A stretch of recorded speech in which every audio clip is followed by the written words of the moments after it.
Kita awali Cendol Malam hari ini pemirsa, seorang kurir narkoba diciduk polisi saat bertransaksi dengan polisi yang tengah menyamar.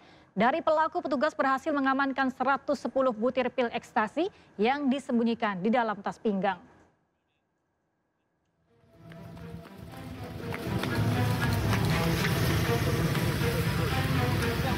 Woi, turun kau, woi. Tak menyadari telah bertransaksi narkoba dengan seorang anggota polisi yang menyamar sebagai pembeli, seorang kurir narkoba berinisial A diciduk petugas polisi dari tim Raja Wali Satres Narkoba Polresta Padang. Pelaku diciduk beserta barang bukti 110 butir narkotika jenis ekstasi yang disimpan tersangka di dalam tas pinggang yang berada di dalam mobil. Kepada polisi, tersangka mengaku mendapatkan ekstasi dari daerah Penkaburu dan hendak diedarkan di sejumlah tempat hiburan malam di Kota Padang. Kita Satres Narkoba Polresta Padang mengungkap peredaran narkotika jenis inek atau ekstasi. Dari hasil penyelidikan anggota tim operasional di lapangan, diamankan satu orang pelaku dengan barang bukti pil ekstasi lebih kurang 110 butir. Setelah kami lakukan interogasi bahwa barang ini berasal dari provinsi tetangga, dari Riau. Sekarang kami masih mendalami. Atas perbuatannya, tersangka dijerat Undang-Undang Narkotika dengan ancaman hukuman maksimal 15 tahun penjara. Dari Padang, Sumatera Barat, Budi Sunandar, iNews melaporkan. KPK dikabarkan menggeledah kantor Bank Indonesia Jakarta Senin malam. Penggeledahan diduga terkait kasus dugaan korupsi penggunaan dana CSR Bank Indonesia dan Otoritas Jasa Keuangan. Pasca dugaan penggeledahan kantor Bank Indonesia, sejumlah petugas keamanan gedung berjaga di depan gerbang pintu masuk. Penggeledahan dilaporkan berlangsung sekitar 8 jam dari jam 8 malam hingga jam 4 dini hari. Sebelumnya KPK menduga penggunaan dana CSR bermasalah karena tidak sesuai dengan peruntukan. Dana CSR tersebut digunakan untuk kepentingan pribadi. Meski tidak membantah adanya penggeledahan tersebut, Ketua Sementara KPK Nawawi Pomulango belum menjelaskan lebih rinci.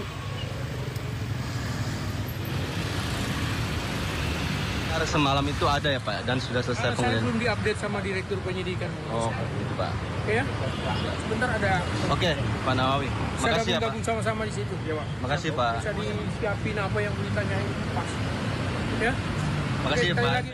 Menteri Komunikasi dan Digital Mutia Hafid menegaskan kementerian yang dipimpinnya akan berperan aktif dalam menciptakan sistem digital dan mendukung pencegahan serta pemberantasan korupsi. Hal ini disampaikan dalam acara deklarasi Kemkomdigi dalam rangka memperingati Hari Anti Korupsi Sedunia. Cita-cita ketujuh, Presiden menegaskan perlunya memperkuat reformasi politik, hukum, dan birokrasi, serta menegaskan pencegahan dan juga pemberantasan korupsi dan narkoba sebagai prioritas nasional.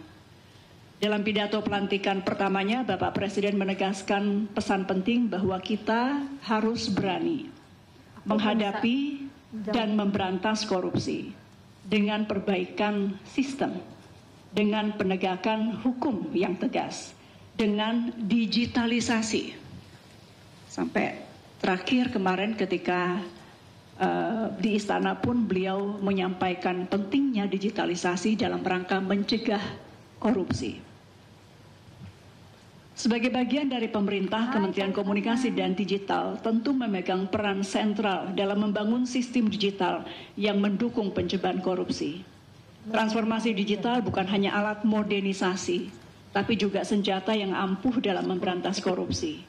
Transformasi digital harus menjadi alat untuk memperkuat integritas dan keterbukaan. Pemirsa, Presiden Prabowo Subianto hari ini bertolak ke Kairo, Mesir untuk melakukan pertemuan bilateral dan multilateral maksud kami.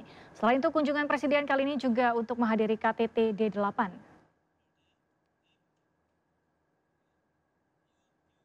Dalam konferensi pers di Pangkalan TNI AU Bandara Halim Perdana Kusuma, Presiden mengatakan bahwa kunjungan ini menjadi acara kenegaraan Presiden Indonesia ke Mesir pertama sejak 2013.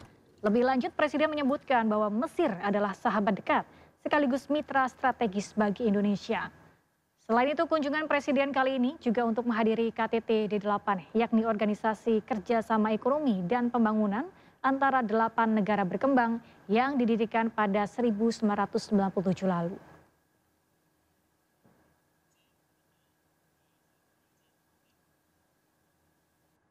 Kenegaraan Presiden RI ke Mesir pertama sejak tahun 2013, berarti 11 tahun. Mesir adalah sahabat dekat kita, mitra strategis bagi Indonesia, dan negara penting di Timur Tengah.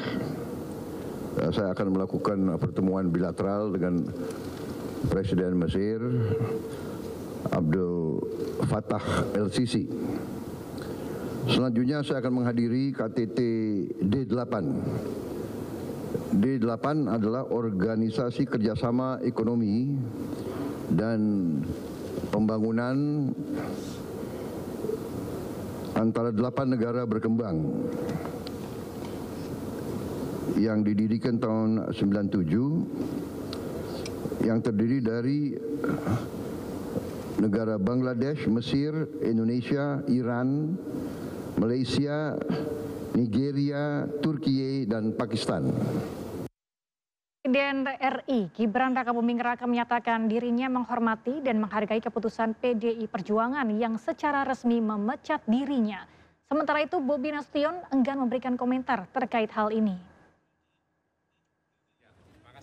Menanggapi pemecatan dari PDIP, Gibran menegaskan bahwa dirinya menghormati keputusan partai dan akan berfokus menjalankan tugasnya sebagai Wapres membantu Presiden Prabowo Subianto.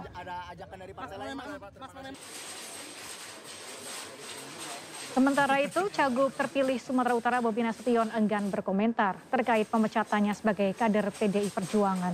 Ia hanya tersenyum saat menghadapi pertanyaan awak media. Diketahui sebelumnya PDI Perjuangan resmi memecat Presiden ke-7 RI Joko Widodo, Gibran Rakabuming Raka dan Bobi Nasution dari keanggotaan partai karena melanggar etik serta melakukan pelanggaran berat.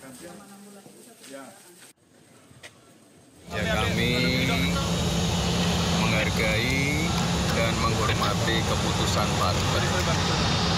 Untuk saat ini saya pribadi akan lebih fokus untuk membantu Bapak Presiden Prabowo.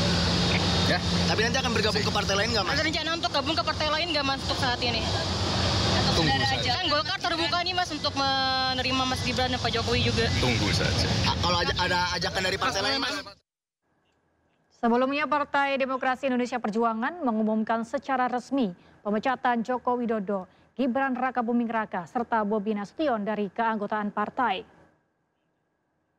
Bersama ini, tanggal 16 Desember 2024, saya mendapat perintah langsung dari Ketua Umum Partai Demokrasi Indonesia Perjuangan untuk mengumumkan secara resmi sesuai dengan anggaran dasar dan anggaran rumah tangga partai di depan seluruh jajaran Ketua DPD Partai se-Indonesia.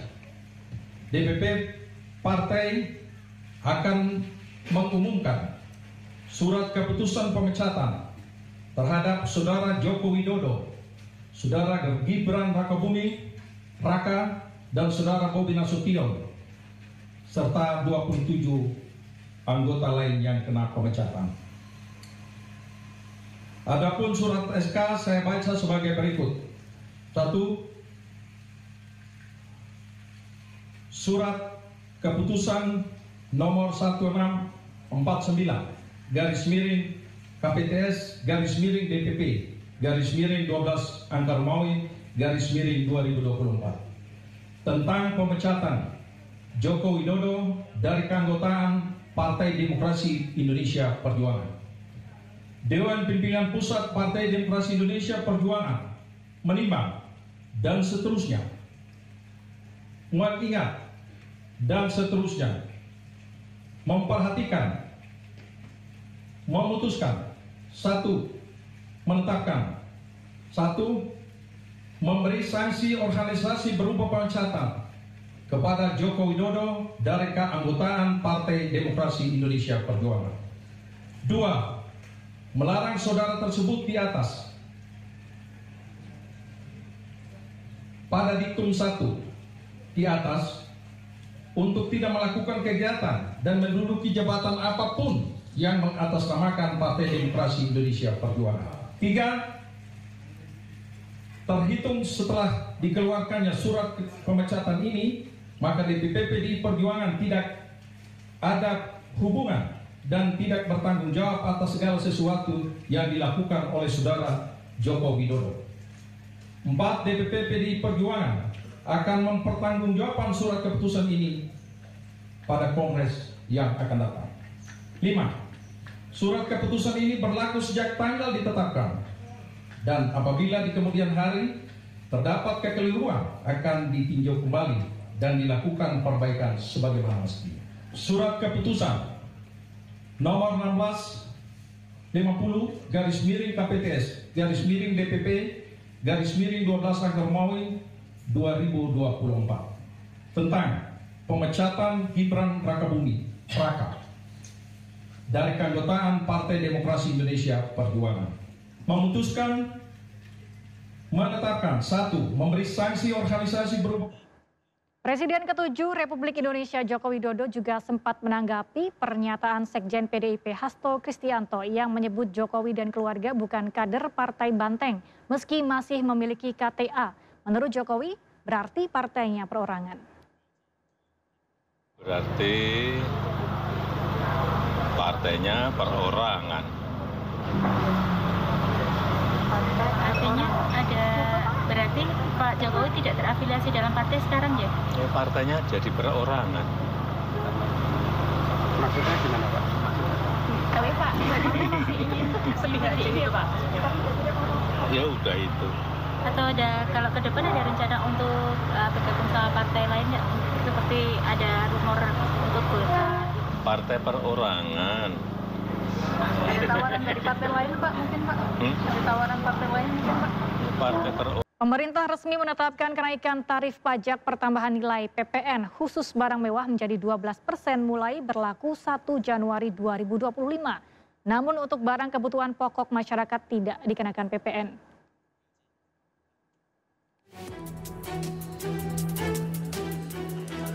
Kenaikan tarif PPN 12% dikenakan pada barang dan jasa mewah seperti beras premium, daging premium, rumah sakit mewah, dan sekolah premium.